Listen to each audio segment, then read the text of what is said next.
不相见反而最好吧。蓝湛按了按太阳穴，不再想这些，心无杂念地接着看书。高考后第3天，蓝同学，你来唱一首吗？面对热情地递上话筒的同学，蓝湛礼貌地摇摇头，拒绝了。蓝湛抿了一口杯子里的果汁，入耳皆是嘈杂乐声，入眼尽是群魔乱舞。蓝湛觉得头有点疼，他是怎么一时想不开答应来这个聚会的？从打牌的一群人里跳出个少年，他一把抢过话筒，笑嘻嘻地对点歌台旁边的同学嚷道：“我来，我来，给我点首《雨归》，置顶置顶置顶，赶紧的！”带笑的少年被簇拥到前面，蓝湛一直看着他，那少年猝不及防和他对上视线，对着他有几分调笑又几分狡黠地眨了眨眼睛。蓝湛像突然被柔软的小动物伸出爪子碰了一下一样，他在对上视线的刹那就低下了头，又抿一口杯中的果汁。对，他会来这里是因为是魏婴亲自打电话邀请的他。魏婴点的歌已经放起来了，意气风发的少年手持麦克风，站在人群中央，唱着他的歌，送给他的歌。这一曲横吹，吹皱谁的眼眉，13年尽倾杯，偏不敢回顾谁。他的眉眼介于少年的青涩和青年的成熟之间，他没看歌词，就那样张扬而夺目的唱着，却又在漫不经心的神情里带出几分认真。昏暗的 KTV 包房里只有彩色炫目地灯，但他好像才是房间里最亮眼的光。高中3年都不一起出来玩一次的话，多可惜啊！不要给自己留下遗憾吗？蓝湛记得电话里魏婴是这么说的。他垂下眼帘，不去看被簇拥在中间的魏婴。他不会知道他才是他的遗憾，不过他甘愿有这个遗憾。那边突然喧哗起来，倒不是说一开始不吵，只是现在更吵了。蓝湛转头，果不其然，被围在中间的还是魏婴。又真心话大冒险，你们俗不俗啊？虽然是这么说着，闻声凑上去的一群人还是兴致勃勃地拿了游戏牌在桌子旁边围了起来。也不知道他们玩了多久，蓝湛在离得有些远的沙发上坐着，看的都有些兴致缺缺，不过他本来就兴致缺缺。魏婴出奇的一次都没有抽到被惩罚，更甚没有被抽到过作为别人的惩罚对象，只引得那边一群人大呼不过瘾。魏婴洋洋得意地说：“还不快膜拜本欧皇！”哎，没有惩罚，这真心话大冒险玩得真是寂寞如雪。意料之中的引来一片嘘声。魏婴于是又装模作样的哀叹一声，蓝湛看的心里有一点想笑，但出口却成了无声的2个字：轻狂。然后就天道好轮回了。选吧，真心话还是大冒险？一群人嘿嘿嘿地笑着看着刚才还大放厥词的魏婴，竟无语凝噎。魏婴一拍桌子：“大冒险大冒险，真心话有什么意思？”然后魏婴就被蒙上了眼睛，塞到了包间的角落。包间里的一群人一哄而散，都不知道跑哪个角落了。因为大冒险的内容是魏婴你蒙着眼睛待角落里，然后转5圈，再找人，并且准确地判断出找到的第一个人的身份。没找到人或者说错了是谁，那就今天都归你买单。魏婴哀嚎：“你们这是要剥削完我的不多的身家呀！”并没有人理他的哀嚎，而且大家都嘿嘿嘿地跑到了包间外，认命买单吧。众人毫无同学爱的想。魏婴被蒙了眼睛，加之包间里本就昏暗，他是真什么都看不见。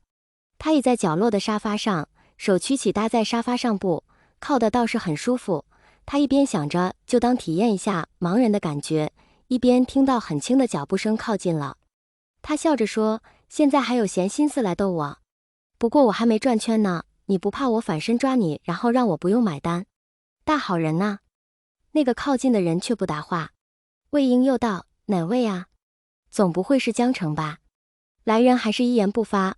魏婴在蒙眼部下眨眨眼睛，微微一笑，刚打算再开口说些什么，却感到一阵大力把他推得固定在背后倚着的沙发上，然后手腕被牢牢钳制住。魏婴想：我靠，这是和我有仇的人趁机会来打我。魏婴正打算反抗并摘下蒙眼的黑布，下一秒他就震惊了，唇上传来温润而柔软的触感。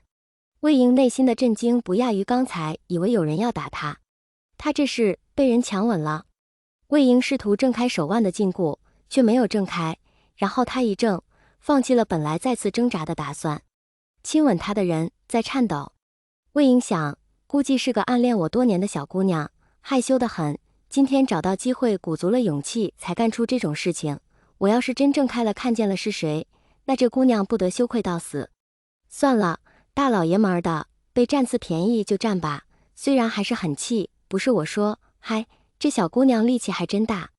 唇瓣撕磨，魏莹隐隐约约觉得对方身上有些熟悉的气味，但她一时也想不起是什么味道。正在她走神之际，对方的攻势却陡然一厉，她一时未及防备，对方的唇舌已经开始攻略城池。魏婴被亲得茫然又无力，对方占据了完全的主导权，唇齿交缠间，他又迷迷糊糊地觉出对方动作的几分小心翼翼和珍而重之。不知道这个突然的吻持续了多久，魏婴只觉得自己都快窒息了，对方才恋恋不舍地离开，离开前还在他唇上不轻不重地咬了一下。魏婴听见门开关的声音，但他无暇去揭开，蒙眼不看那人到底是谁。他在原地又坐了个半分钟，才觉得有点从方才的恍惚中清醒过来。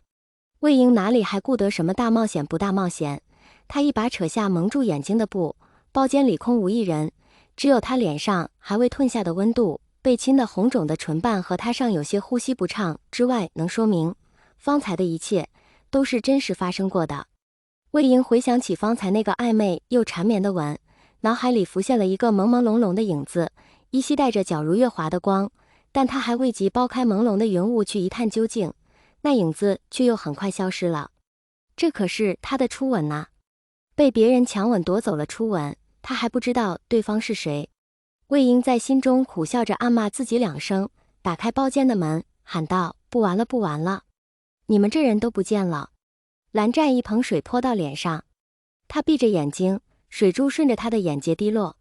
他并不擦拭，水珠在白净又精致的脸上向下滑去。蓝湛定定地看了看镜中的自己，除了眼睛略有血丝之外，并不妥之处。他又接了一盆水，把脸埋进去。他是怎么想的，一时做出那种事？蓝湛脸上还是白白净净的，耳朵尖却还有点发红。幸好刚才没有人，就躲在门外，不然他那个时候才走出门，若魏婴一打听，便知道那人是他了。蓝湛还是不住懊恼方才冲动的行为。他终于关了水，蓝湛又对着镜子定定地看着自己，看着自己的唇。